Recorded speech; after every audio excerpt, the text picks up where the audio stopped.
renungan ini merupakan review dari beberapa renungan sebelumnya, Oke.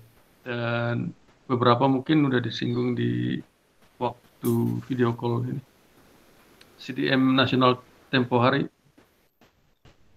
Saya ambil bahannya dari Kisah Para Rasul 17. Jadi mungkin suara saya kedengaran ya? Kedengaran jelas. Oke, mudah-mudahan kita dengan sama-sama merenungkan ada sedikit inilah. Kita disegarkan kembali.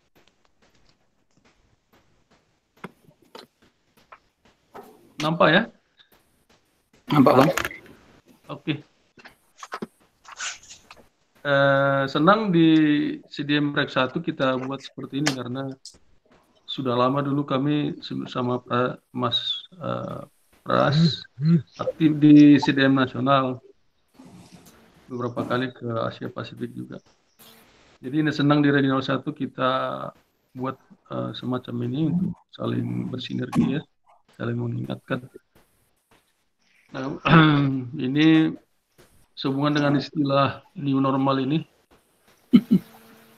Dan sebetulnya kalau kita belajar dari pengalaman Rasul Paulus, sebetulnya old and new itu sebetulnya hampir nggak ada ya.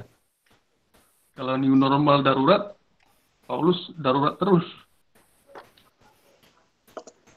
Dia dalam perjalanannya 3 kali itu hampir nggak ada yang nyaman itu. Tapi justru dalam situasi yang banyak tantangannya itu ya, disitulah mungkin puncak hasil-hasil tuayannya dia. KPR ini beberapa warna-warna sini mungkin kita lebih fokus ya. Paulus dan Silas di Tesalonika ini.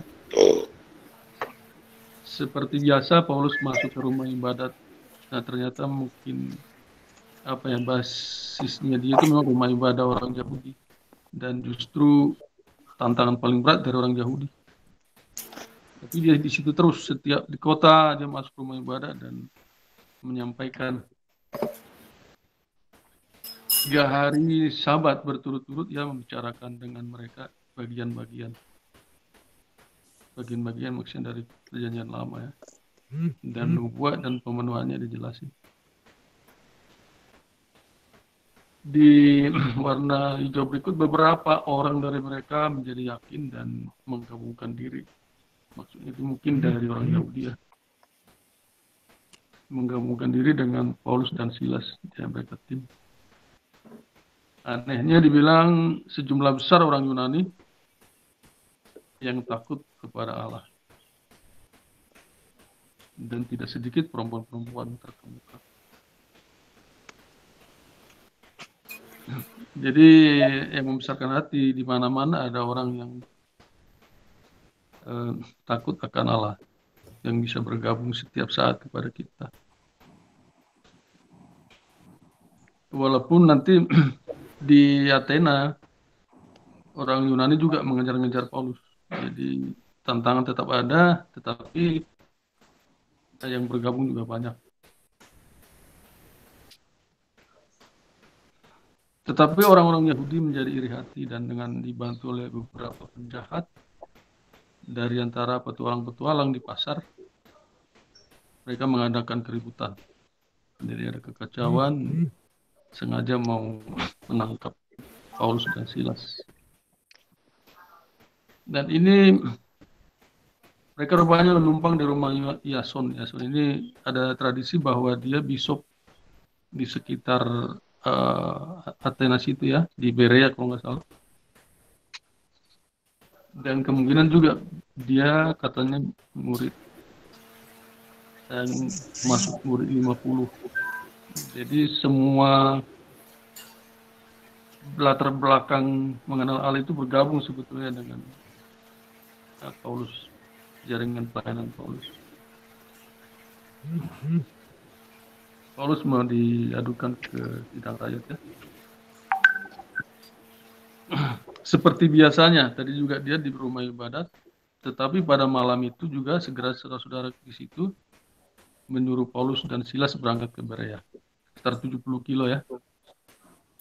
Tesalonika Berea sekitar 70-an kilo.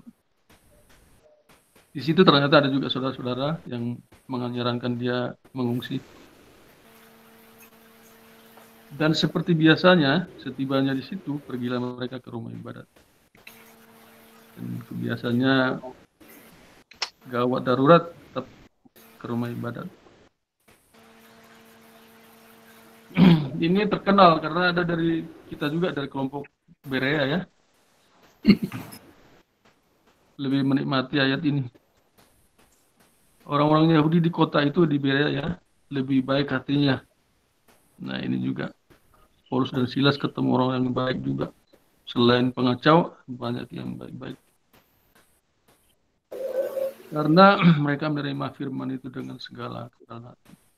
Nah di gereja kami banyak yang nggak rela, tapi banyak juga yang rela.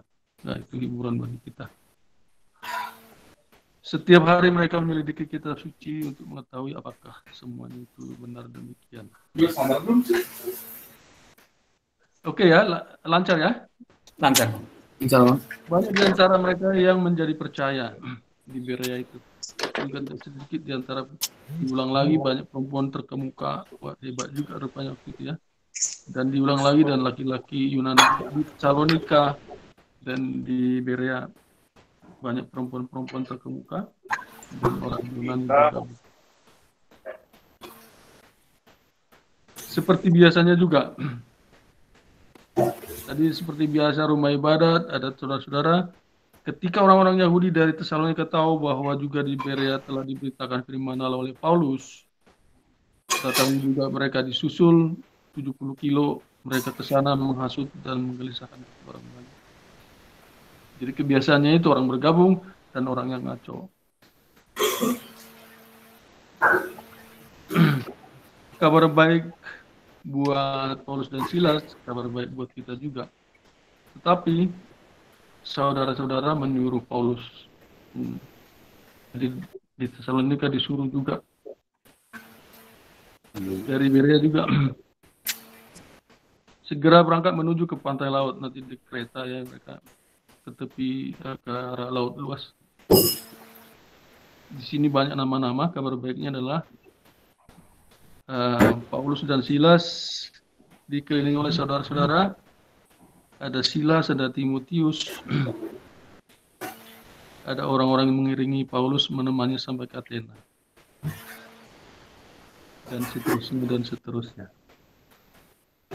Kabar baik bagi Paulus dan Silas, kabar baik untuk kita bahwa orang-orang yang datang kepada Allah itu seperti tadi doa Mas Setio, bahwa Allah roh mempersatukan kita di dalam keyakinan-keyakinan dan bisa jalan bersama di tengah kondisi yang abnormal. Nah, gimana kalau begitu? Saya melihat ada catatan dua ini dari ayat juga 14-17. Adalah engkau tetap berpegang pada kebenaran yang telah engkau terima dan engkau yakini. Dan inilah kayaknya sepertinya yang menggerakkan Paulus dan disuruhnya ke Timotius. Berpegang kebenaran yang telah diterima dan diyakini. Memang kalau kita nggak yakin susah maju ya. Dalam keadaan normal pun susah maju, apalagi abnormal gitu ya.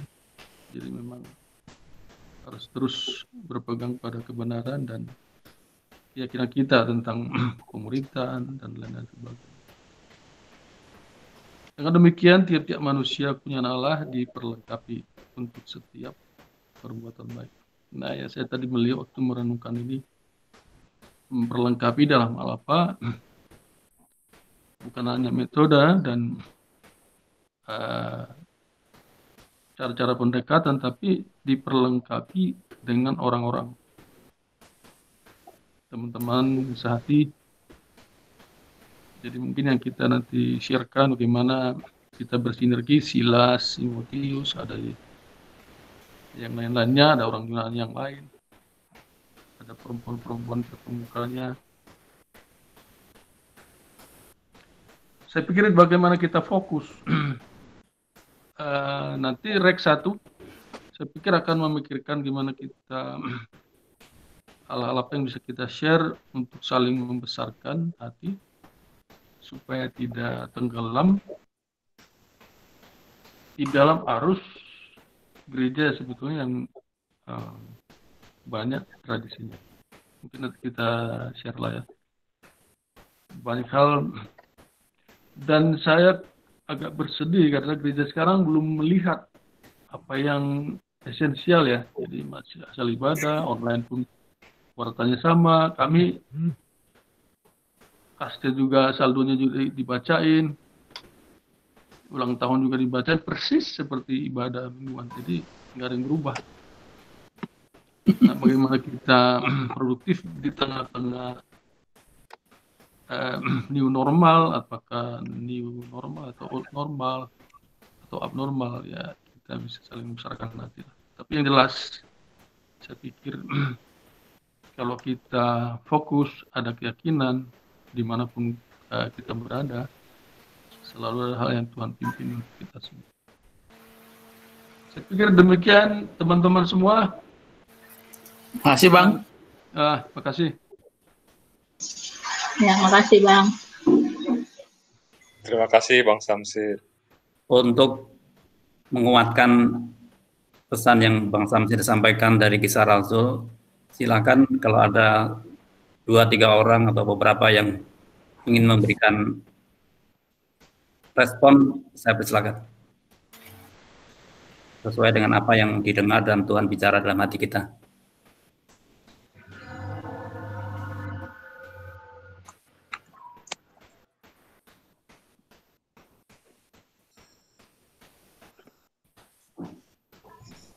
Izin Mas Setio? Ya, silakan. Untuk mungkin saya tidak tahu nanti pengarahan selanjutnya dari Mas Setio untuk topik pembicaraan atau pembahasannya.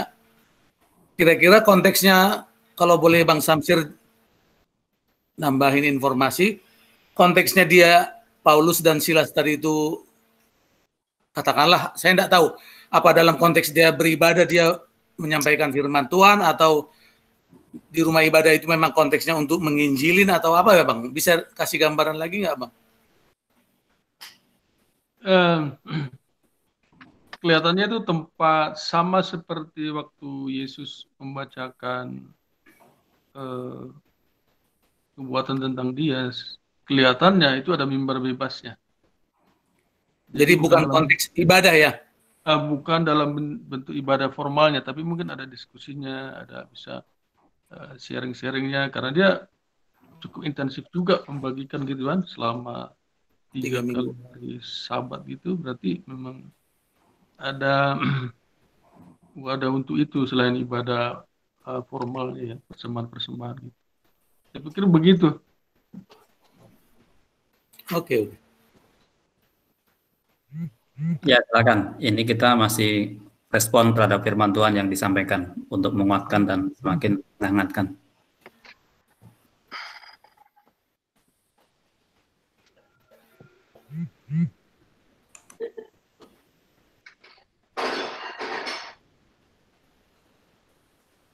Silakan, kalau ada bisa dinyalakan mic-nya lalu bisa membagi.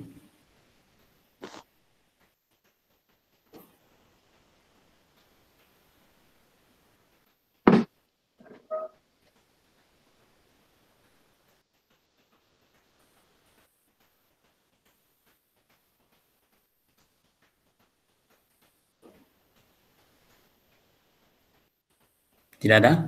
Hening ya? Saat teduh. Tadi pertama buat slide di HP, lumayan cukup oke juga ya? Iya Bang.